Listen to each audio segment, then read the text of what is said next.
Dzisiaj zapuścimy się w labirynty materiałów, książek dotyczących sztuki i tworzenia.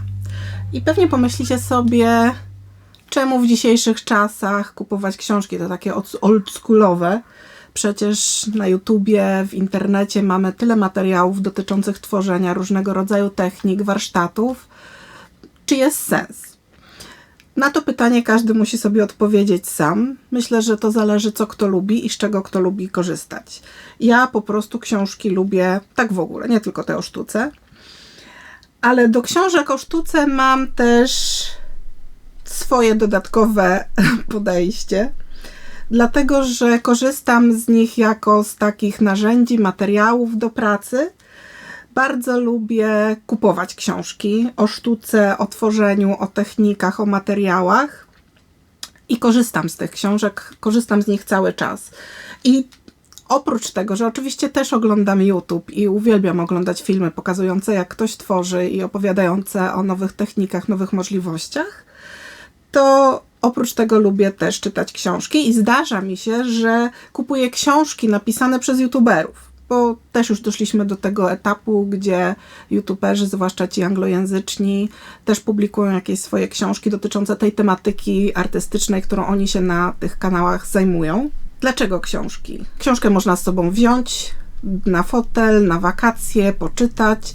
Można porobić zakładki w tej książce, pozaznaczać jakieś miejsca, do których chcemy wracać. Można do niej podejść w dowolnym momencie, a poza tym mam wrażenie, że książki w przeciwieństwie zwłaszcza do takich materiałów YouTube'owych, książki porządkują nam bardzo tą wiedzę. Ona na YouTubie często jest, ale czasami jest tak fragmentarycznie podana. Nawet ja, kiedy robię dla Was filmy, są to najczęściej filmy dotyczące jakiegoś dosyć wąskiego zakresu z dziedziny tworzenia. I jeżeli mam książkę do tego, to jestem w stanie ten wąziutki temat umieścić jakby w całości. I dzisiaj chciałam zrobić taki film o książkach, ale nie to, że będę Wam polecać konkretne książki, chociaż one się tutaj pojawią w dużej ilości, ale chciałam zrobić to na zasadzie takiego troszeczkę przewodnika po tym, jak kupować książki o tworzeniu,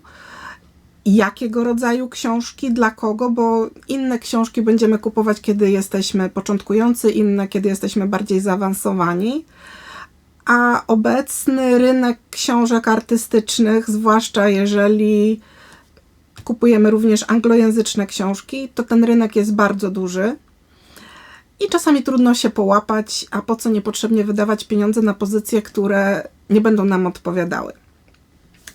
Także podzieliłam sobie książki o sztuce. Mówiąc o sztuce, mówię tak bardzo, bardzo ogólnie w tym momencie, o sztuce i tworzeniu. Podzieliłam sobie na kilka grup i opowiem Wam o każdej z tych grup książek i opowiem, w jaki sposób kupować tego typu książki z każdej z tych grup, czym się kierować, tak żebyście mogli sobie zdecydować, czy tego typu książki są dla Was, czy ta grupa książek jest dla Was i jak się rozeznać, czy będzie Wam coś pasowało, czy nie. Zacznijmy od takich książek, które nazwałabym przeglądem technik.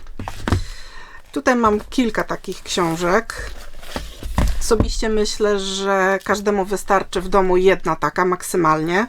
To jest książka, którą ja kupiłam w latach 90., kiedy jeszcze byłam w plastyku. I wtedy był oczywiście o wiele mniejszy wybór różnych pozycji.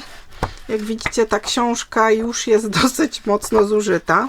Dlaczego warto mieć taką jedną książkę i jak sobie taką książkę wybrać? Jeżeli dopiero zaczynamy naszą przygodę z rysunkiem, malowaniem, to taka książka pozwala nam zapoznać się z różnego rodzaju technikami i z podstawowymi zagadnieniami związanymi z rysowaniem i malowaniem.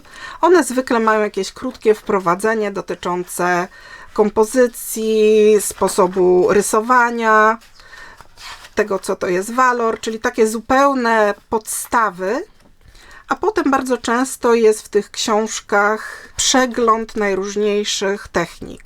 A ponieważ jest przegląd, więc bardzo często też będą zdjęcia pokazujące różnego rodzaju materiały. Czasami zdarzają się też ilustracje, takie pokazujące krok po kroku, jak coś zostało narysowane czy namalowane. I moim zdaniem tego typu książki są dobre, dlatego że pozwalają nam się zorientować, co tak naprawdę mamy do wyboru, jakie są techniki, jakie są podstawowe narzędzia, więc jest to takie bardziej wprowadzenie.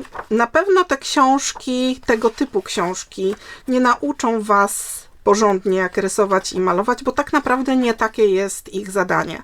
One tak naprawdę wprowadzają w ten świat twórczości. I jeżeli kupujecie sobie taką książkę, warto zwrócić uwagę na kilka rzeczy. Po pierwsze, nie kupowałabym takiej książki, która byłaby zbyt cienka.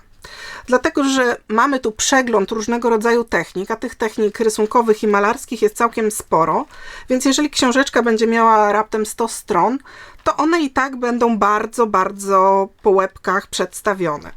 W tej książce, mimo że ta ma tutaj ponad 300 stron, w tej książce też nie jest dogłębnie napisane o tych technikach, ale przynajmniej jest już coś, od czego można zacząć. Dlatego myślę, że nie warto kupować bardzo cienkich tego typu książek. Jeżeli już, to kupcie sobie jedną taką dobrze przez siebie wybraną. No i oczywiście pytanie jest, jeżeli zaczynacie, to skąd macie wiedzieć, na co zwrócić uwagę? Oprócz objętości, zwróćcie uwagę na to, czy są tu i techniki rysunkowe i malarskie, czy są pokazane narzędzia, jakie są używane. A także zastanówcie się, czy prace, które są pokazane w tej książce, one w większości są rysowane, malowane przez autora, ale czasami też jest sporo prac innych osób. Zwróćcie uwagę, czy te prace Wam się podobają, czy odpowiadają Wam estetycznie po prostu. Ja zauważyłam, że jeżeli książki do rysunku i malowania średnio mi się podobają, jeżeli chodzi o styl artysty, to ja rzadko sięgam do tych książek. Natomiast jeżeli one są ciekawe i lubię te rysunki czy obrazy, zaglądam do niej o wiele częściej. I to jest właśnie książka, którą ja lubiłam jako nastolatka. Oprócz niej mam jeszcze tę. Jak widzicie, one wszystkie są dosyć już mocno zjechane, były używane. Jak widzicie, są też podstawowe techniki, na przykład naciąganie blade ramu, gruntowanie, przeklejanie. Także warto by było przejrzeć sobie taką książkę, zanim się ją kupi. Dlatego najlepiej kupować je jest w sklepie i zobaczyć, co ona w sobie zawiera i czy Wam się podoba. I mówię, to nie jest książka do nauki samej rysunku i malarstwa, ale jest to taka dobra książka na start, zwłaszcza jeżeli ktoś nic nie wie albo wie bardzo niewiele, albo jeżeli już później macie jakąś jedną technikę opanowaną, to do takiego rozeznania się, co jeszcze można by było tu zrobić.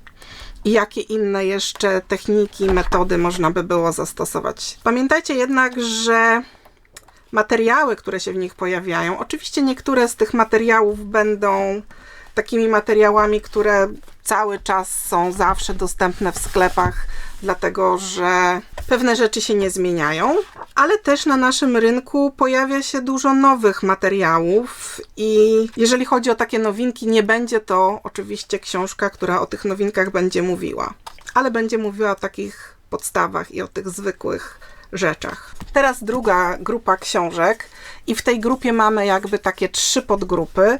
Nazwijmy tą grupę grupą książek tematycznych, czyli zajmujących się jednym wyraźnym tematem. I w ramach tej grupy będziemy mieli książki poświęcone jednej technice rysunkowej lub malarskiej, książki poświęcone jednej tematyce obrazów i książki poświęcone jednemu problemowi związanemu z tworzeniem.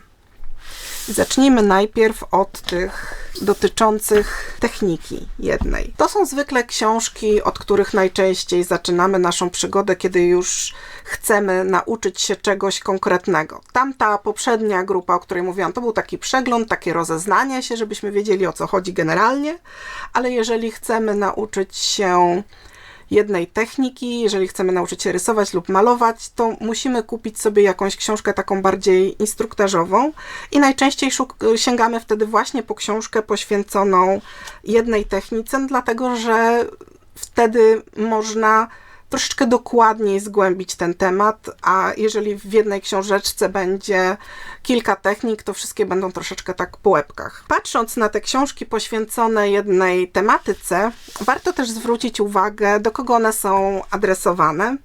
Tutaj na przykład mamy książkę dotyczącą akwareli i oczywiście jest napisane pod spodem Basics, więc możemy się spodziewać tego, że będzie to książka dla początkujących. Jeżeli to jest książka właśnie dla początkujących o technice, to na pewno będą musiały być pokazane wyraźnie materiały, na przykład jak trzymać pędzel, w jaki sposób nakładać, czy farbę, czy jak rysować. Takie bardzo, bardzo podstawowe rzeczy, mieszanie kolorów.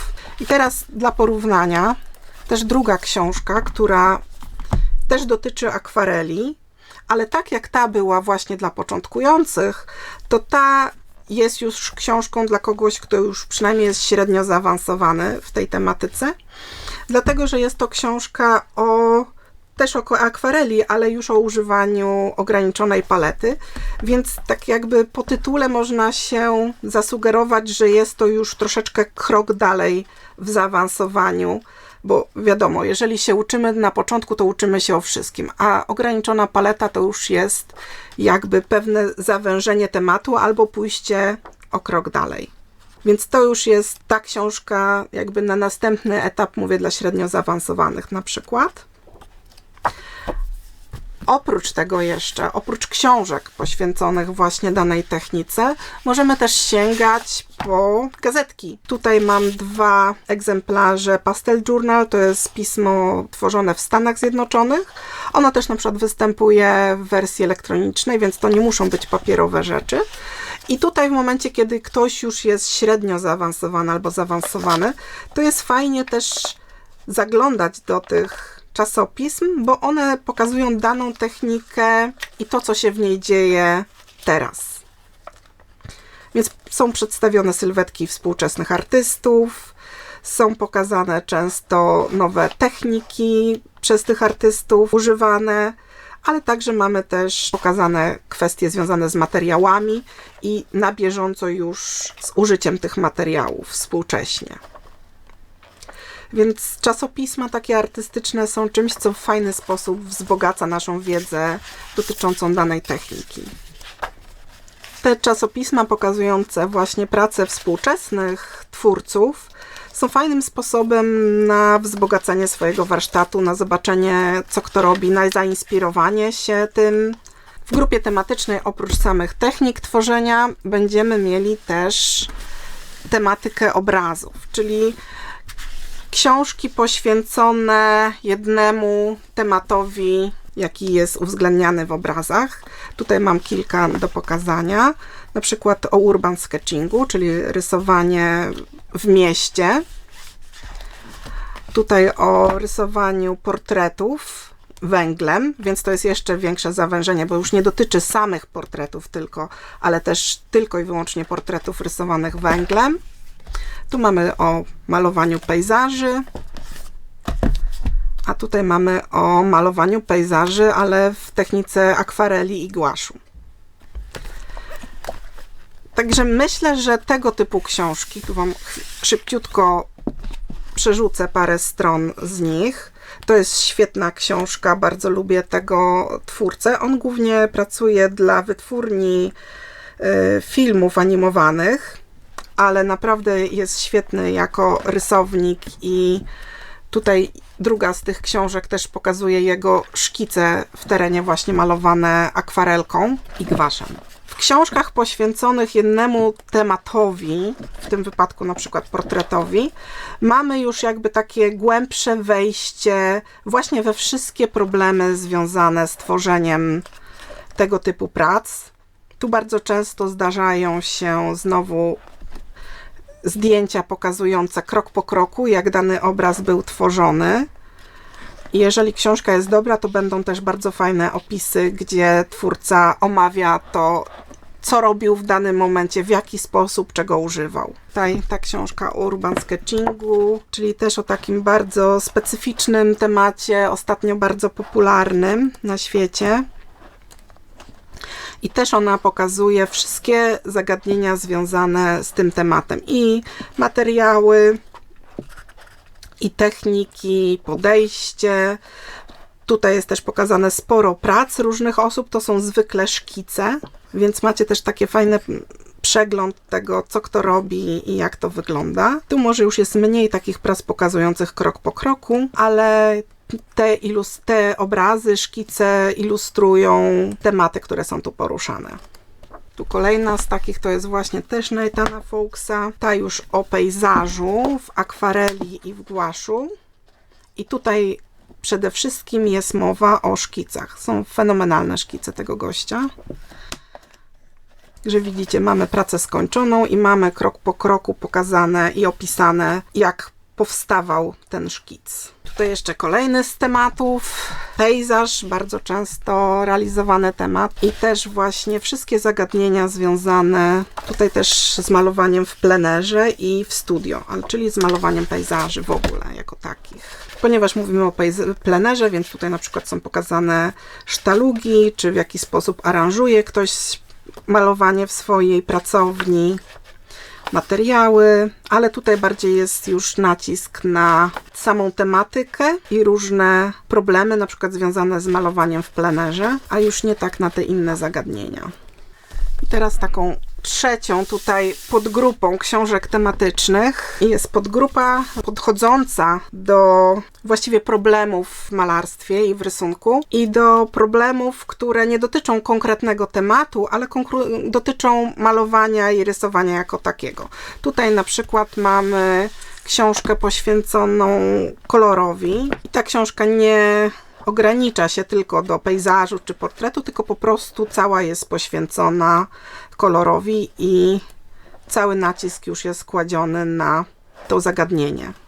Tu macie różne rozbarwienia i zastosowanie tych rzeczy, o których tutaj się mówi potem już w pracach.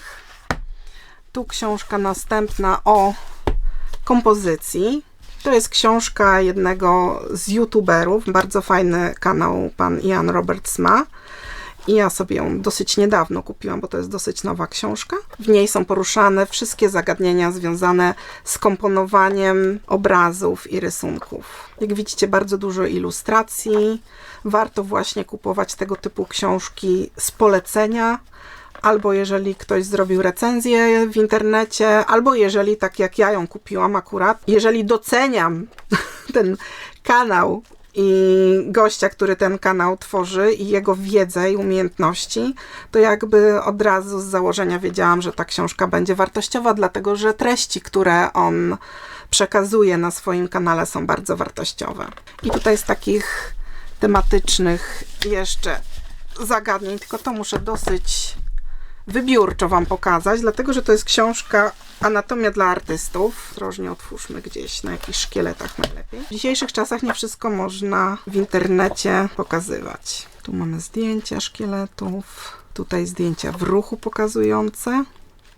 Mamy rysunki właśnie pokazujące w tym wypadku ścięgna i mięśnie, stopy. I po kolei każda część ciała jest pokazana. Tutaj na przykład też z takimi skalką taką jakby, przez którą lekko prześwituje i widzimy, gdzie te kości się na rękach rozkładają. Dosyć realistycznie te szczegóły anatomii ludzkiej narysowane i pokazane. Także takie szczegóły, których nie pokazujemy w internecie z jakiegoś powodu. Gdybym miała mówić co dla kogo, co dla początkujących, co dla średnio zaawansowanych i zaawansowanych, to powiedziałabym tak, że najczęściej zaczynamy właśnie od tych książek tematycznych dotyczących jednej techniki i najczęściej od tych podstawowych. Potem wzbogacamy to też ciągle książką z tej jednej techniki, ale pokazującymi już jakieś bardziej zaawansowane troszeczkę aspekty.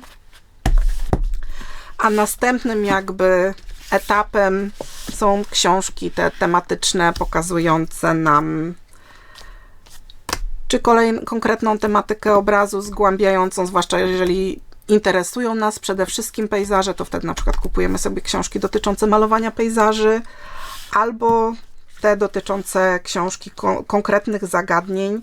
One zwykle, zwłaszcza jeżeli to są książki już takie troszeczkę grubsze, one zwykle już są przynajmniej dla tak średnio zaawansowanych osób. Teraz kolejną grupą książek dla twórców, którą na pewno warto się w jakimś stopniu zainteresować, są wszystkie książki związane z, nazwijmy to, historią sztuki, ale tak naprawdę z pracami i z twórczością poszczególnych osób.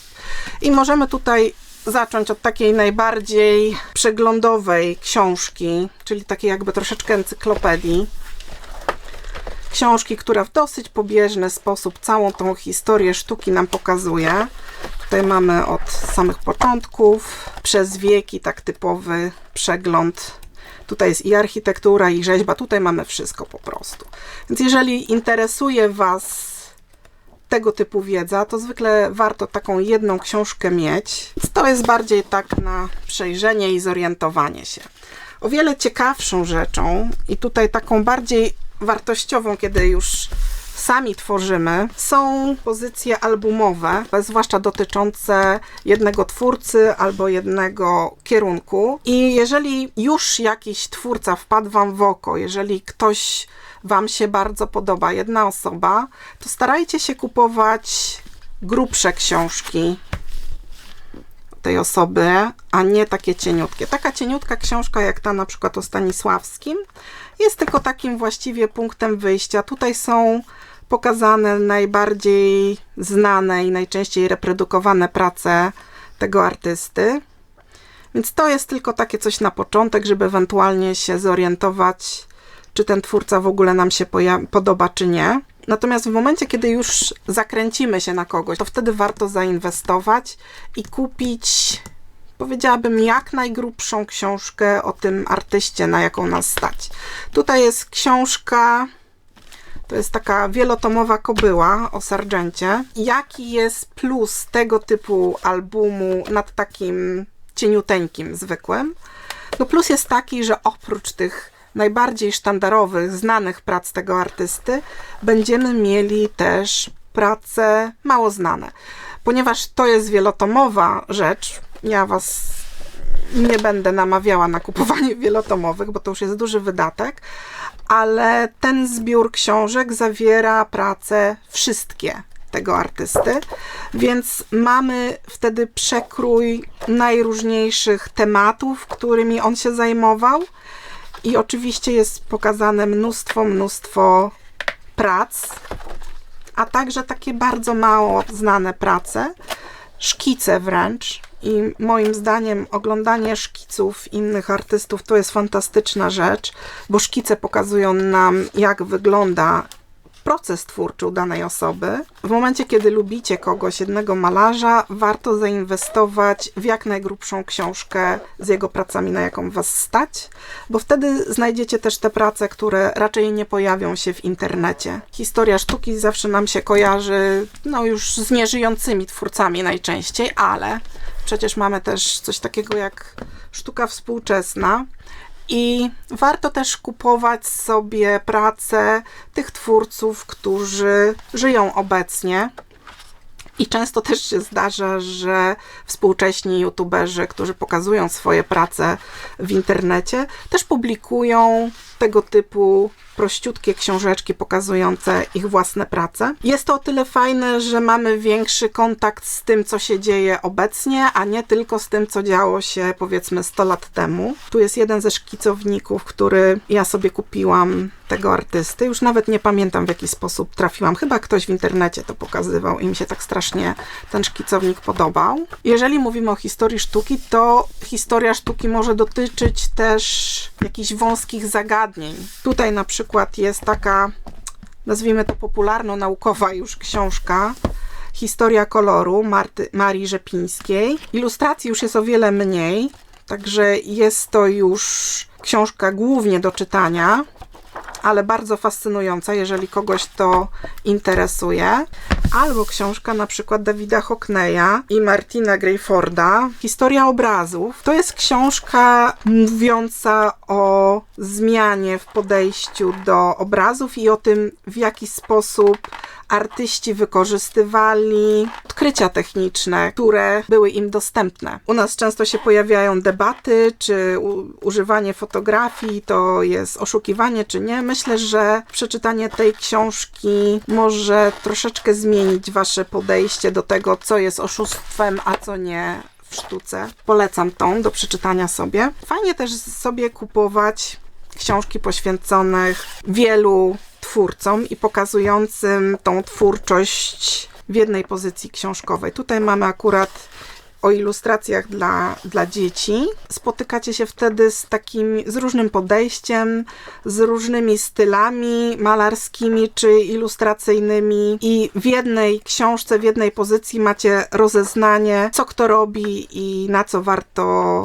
spojrzeć, czym warto się zainteresować, może zainspirować.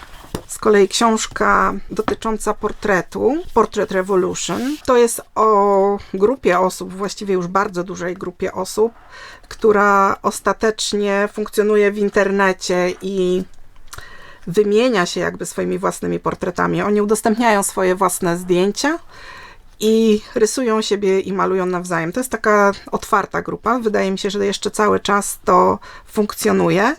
Ale tutaj macie dostęp w tej książce do najróżniejszego podejścia do portretu i tego, co możemy za ten portret uważać lub nie. Także warto, jeżeli chcecie poszerzać swoje podejście do pewnych tematyk, warto tego typu książki sobie kupować.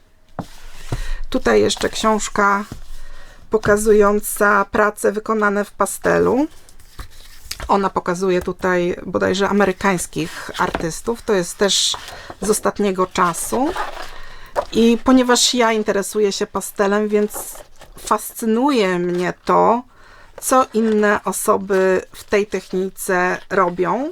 Dlatego, że mamy tutaj różne style, różne podejście do realizmu, różne podejście do koloru, różne podejście do samego sposobu malowania pastelem.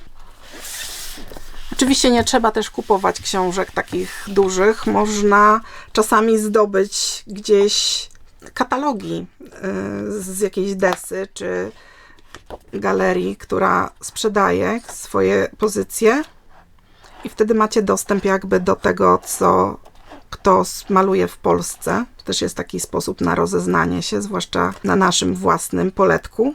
Te wszystkie książki mogą służyć zarówno inspiracji, ale także ćwiczeniu pewnych aspektów tworzenia. Ja bardzo lubię przyglądać się książkom, albumom malarzy, których cenię.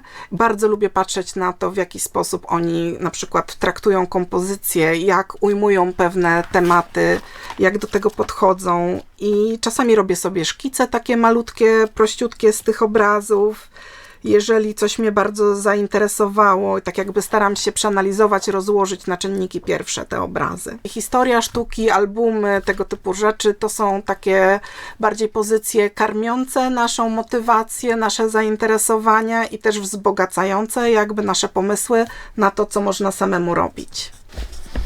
Teraz kolejna już grupa, bardziej taka dla osób, które już coś potrafią i chciałyby pójść głębiej.